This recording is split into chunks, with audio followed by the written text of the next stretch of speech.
I started Dave Ramsey's baby steps during a pandemic. What? Why?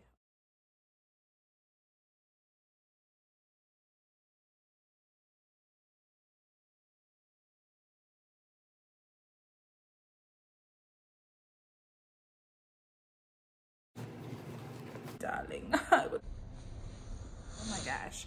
So I had been trying to do Dave Ramsey's first baby step, which is save $1,000 in an emergency fund, for a long time. Yeah, it just wasn't happening. I just couldn't figure it out. I couldn't save the money. I had other things that I wanted to spend my money on. And then it happened. The pandemic happens. And I realized that, girl, you need a savings. 1. 2, girl, you spending money on all the wrong things. All the wrong things. Like, really, did you not listen to TT Tally when she was trying to tell you, honey, no, don't spend the money on things that you do not need? I made that video so long ago. But did I listen? No. I waited until a pandemic when I was without my second source of income, which is poetry gigs, right? I'm a poet. That's what I do. I travel, I perform. I lost out on Women's History Month, on National Poetry Month, all the gigs, all that money. So that was tragic. And I realized that I was unprepared. And then I learned a strange statistic where over 40% of Americans don't have a savings. And you know what? That could be agreed, all right? But I was fortunate enough to still have an income. So yay with that. And that's when I realized that I wanted to be really serious about my saving goals, my financial goals. So that's where I am currently. I'm really happy that I'm on the second step, which is snowballing your debt. I feel like financial wellness helps you to be healthy and well. So I talk a lot about physical fitness, but financial fitness is a thing as well and is equally as important. So me having the savings and becoming debt free is going to financially make my life fitter. And it also opens doors for me to be able to eat better, to be able to get support, like from a dietitian, if I ever want to get a personal trainer or any of those things. It also just helps take stress off shoulders, right? Because if you don't have that emergency money and then you do have something happen, then how are you going to compensate for that financial loss? We don't, right? Especially because I come from a background of being in poverty, right? And then seemingly coming out of that through education, which wasn't the case. You know, education isn't the fix-all be-all of your financial stress. It could potentially add more to, because you have student loans and everything else. However, I do appreciate my undergrad years. It was great. It was awesome. I really do. It's afforded me like the job that I have now and everything else, but it took a long time to get there. It wasn't, I graduated and then I had this amazing job. No, I did not. And I made some very poor financial choices because in systemic racism, we aren't taught how to successfully save our money or to make some financial changes that you need to. So I was doing a lot of things on my own, or just kind of guessing or ignoring or following habits financially that were passed down to me that I didn't actually know weren't right, you know? So I had to teach myself how to do that. And how did I teach myself these financial tips? It's not that I taught myself, it's just that I sought out the information. So that means paying attention to when people are talking, right? And going, oh, wait, what? You do what with money? You have a savings where? That you can't easily access? Like it takes 3 days for that to go from that bank to this bank? Oh my God, what? So learning all of that has helped me pay more attention to just how I'm using my money and paying attention to my financial habits, right? So I had a, not a financial coach, right, that would look at my finances and say, hey, well, let's come up with a strategy for your money. Let's figure out a plan.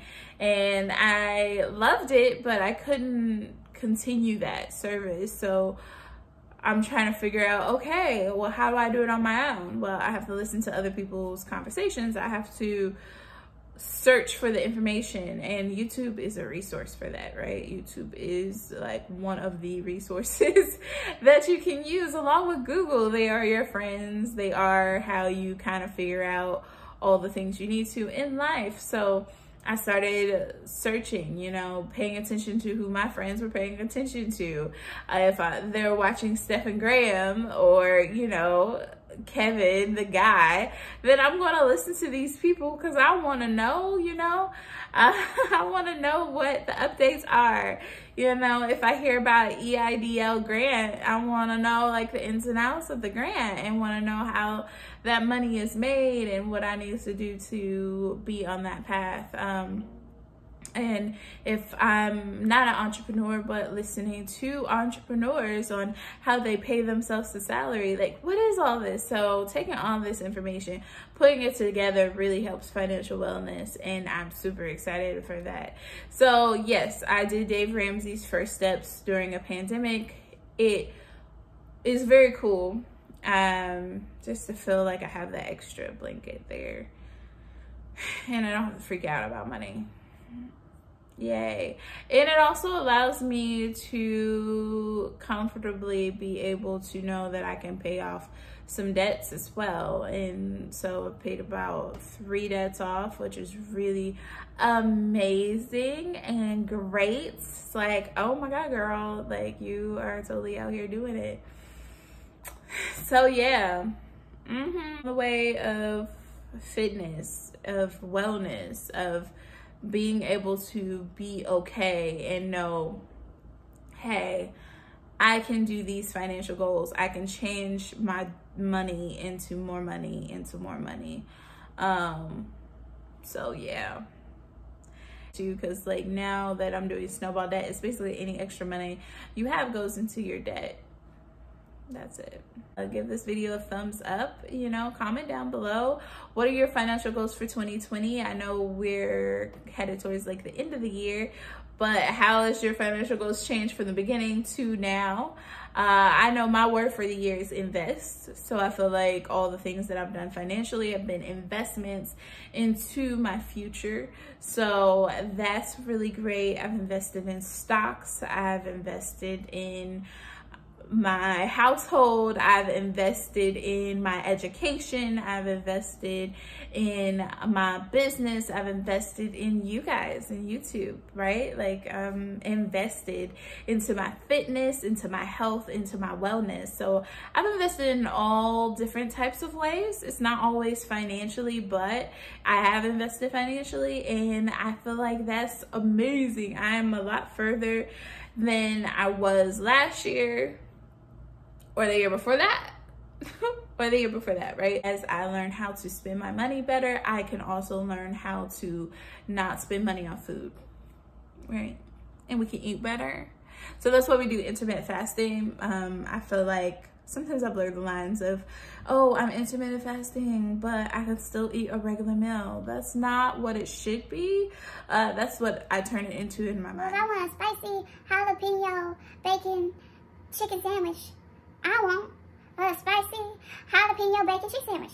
That's what I want. If I want some fresh cut fries, I want fresh cut fries. If I want a Coca-Cola, I want to drink Coca-Cola. I just want it. If I want it, I want it. And if I want it, I'm gonna want it. It's not what it is. So if you guys are struggling with your eating habits, I feel you.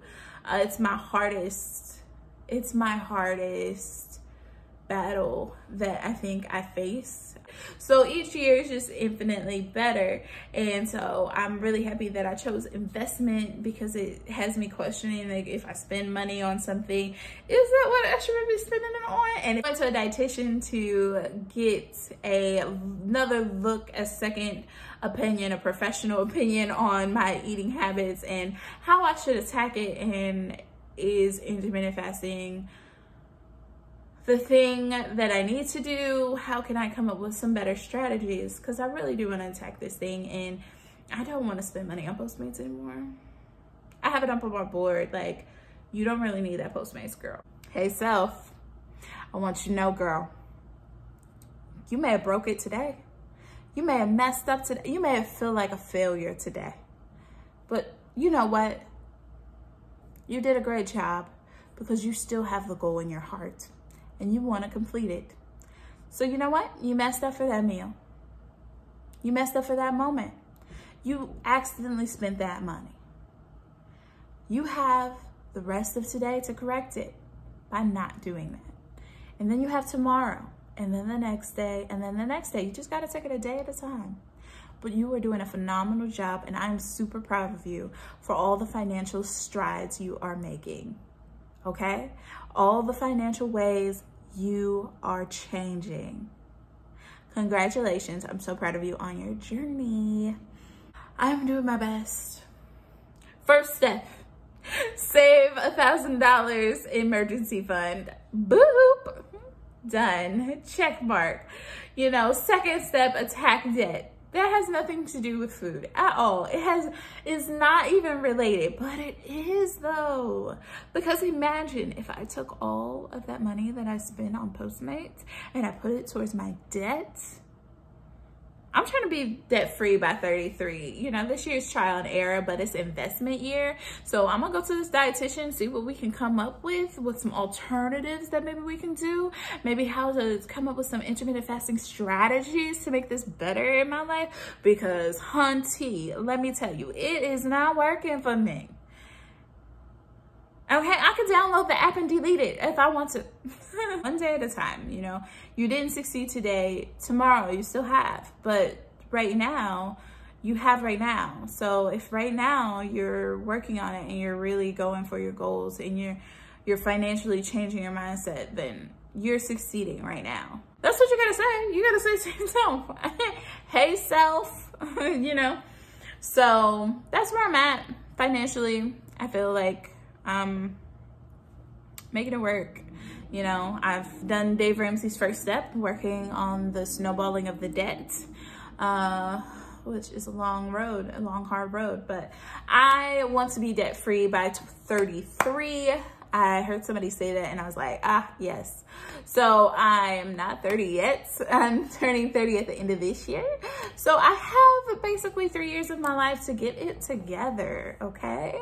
We have 3 years to get it together. And, you know, 33, I think, ends on my birthday of the 33rd year, you know, after, like, when I'm about to turn 34.